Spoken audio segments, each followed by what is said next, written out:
Today brings the conclusion of this trip, but it also marks the crossroads of the American Revolution and its intersection with timeless American literature and a certain Headless Horseman.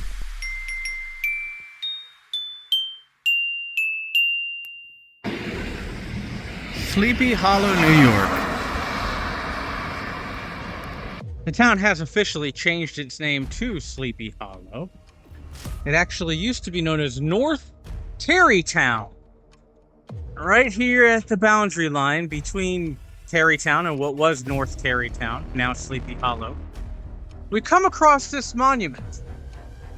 A monument that memorializes the capture of British Adjutant General Major John André. John André, arrested by 3 militiamen, was carrying dispatches provided by Benedict Arnold,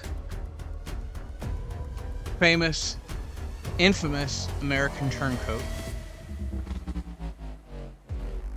From Benedict Arnold to the British about American plan. Captured here before those plans could be brought to the British. This same Benedict Arnold that was continuously upset, believed he was slighted by other superiors and other officers about his conduct or about his lack of praise during the American Revolution, including at Saratoga, which again was the turning point of the American Revolutionary War. One could say that things could have been quite different had John André not been captured here. Also here in Sleepy Hollow, obviously famous from Washington Irving's book, a short story, The Legend of Sleepy Hollow, featuring Ichabod Crane.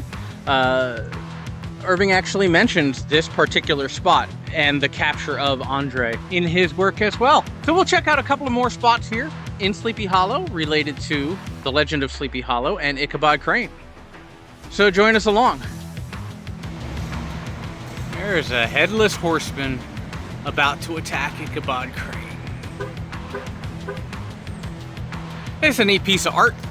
It's metallic and 3-dimensional, so you got these the panels here individually on this wider base. Gives it a nice extra feel to it. So you can see the horse from multiple dimensions. Ichabod Crane about to lose his head. Actually right across from this little median park with the Headless Horseman statue. We're just at a nondescript gas station, but it's got some local artwork here. Welcome to Sleepy Hollow, the home of the Headless Horseman. Now this place is obviously hopping around Halloween time. This would be quite the busy locale. Folks coming to get their Sleepy Hollow fall time spooky fix. But in July, it's not so bad. A couple other spots here. This is the family grave plot. Washington Irving's family.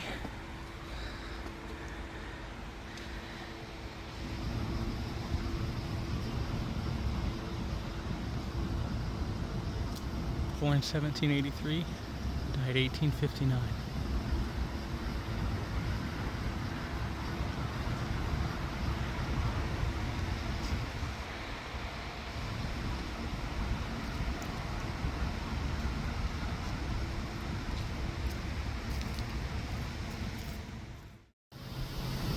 The cemetery of the Old Dutch Church does not just hold the Irving family plot in Washington Irving's grave, but it also holds grave sites of other prominent Americans, such as Andrew Carnegie, Walter Chrysler, Leona Helmsley, and William Rockefeller, all here as well. The Old Dutch Church, obviously, in Sleepy Hollow. Sleepy Hollow settled in 1640 as an old Dutch settlement, part of the New Amsterdam colonies, prior to transition from Dutch to British rule. So a lot of Dutch heritage back in through the day, and you'll come across a lot of Dutch names around here as well.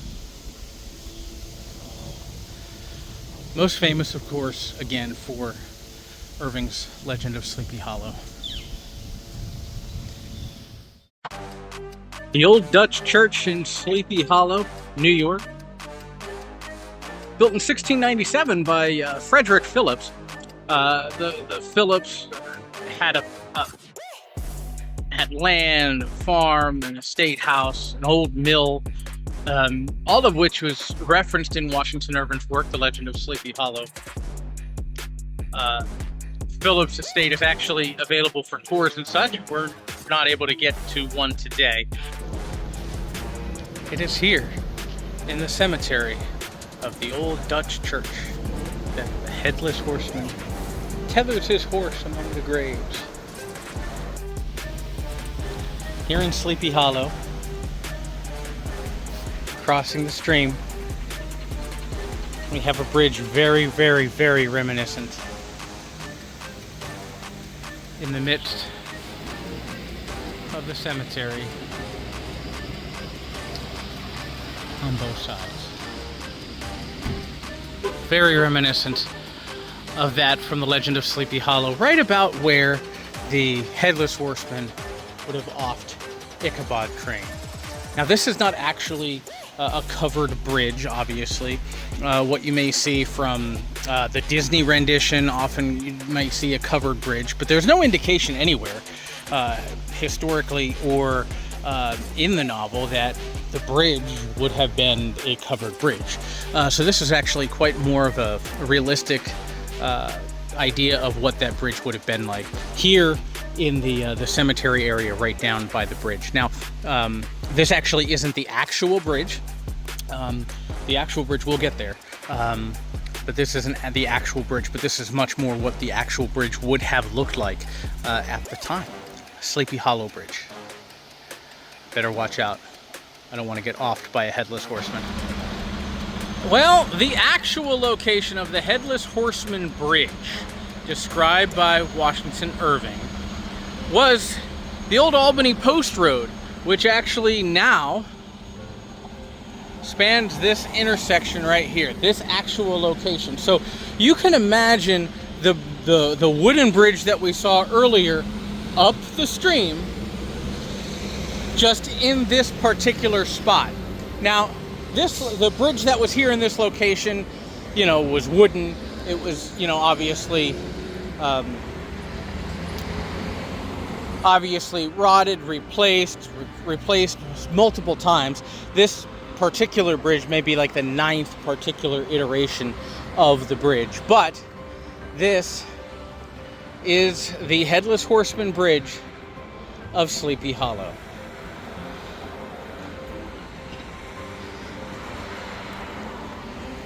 Erected by William Rockefeller.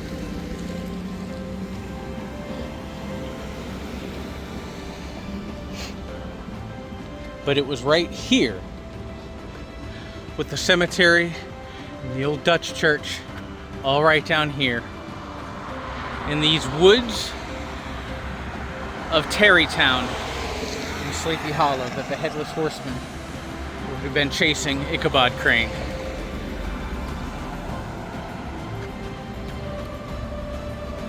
And off in the distance, you see some of the old mill buildings of Phillips Manor right over here. Remnants of the old Dutch colonial days, and then later of the Revolutionary period.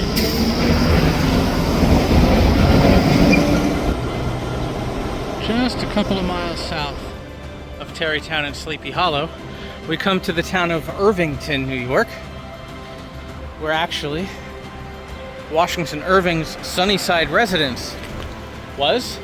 We're not taking a tour or visiting that today, but his other literary character of most fame and prominence, Rip Van Winkle, is here, proudly stationed, resting here next to Town Hall here in Irvington.